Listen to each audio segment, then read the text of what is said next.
قتيبة حدثنا جرير عن منصور عن مجاهد قال: دخلت أنا وعروة بن الزبير المسجد، فإذا عبد الله بن عمر رضي الله عنهما جالس إلى حجرة عائشة، وإذا أناس يصلون في المسجد صلاة الضحى.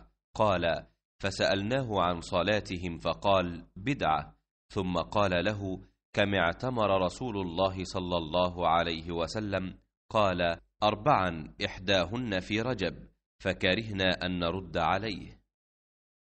मुजाहिद ने बयान किया कि मैं और उर्वा बिनते ज़ुबैर मस्जिद नबवी में दाखिल हुए। वहाँ अब्दुल्लाह बिन उमर रदी अल्लाह अन्हु हज़रत आयशा रदी अल्लाह अन्हा के हुजरे के पास बैठे हुए थे। कुछ लोग मस्जिद नबवी में इशराक़ की नमाज़ पढ़ रहे थे। उन्होंने बयान किया कि हमने अब्दुल्लाह बिन उमर रदी अल्लाह ताला अन्हु से उन लोगों की उस नमाज के मुताल्लिक़ पूछा। उन्होंने बयान किया कि हमने अब्दुल्लाह बिन उमर से इन लोगों की इस नमाज के मुताल्लिक़ पूछा तो आपने फरमाया कि बिदात है। फिर उनसे पूछा कि नबी करीम सल्लल्लाहु अलैहि वसल्लम ने कितने उम्रे किए थे? उन्होंने कहा कि 4। एक उनमें से रजब में किया था, लेकिन हमने पसंद नहीं किया कि उनकी इस बात की तरदीद करें।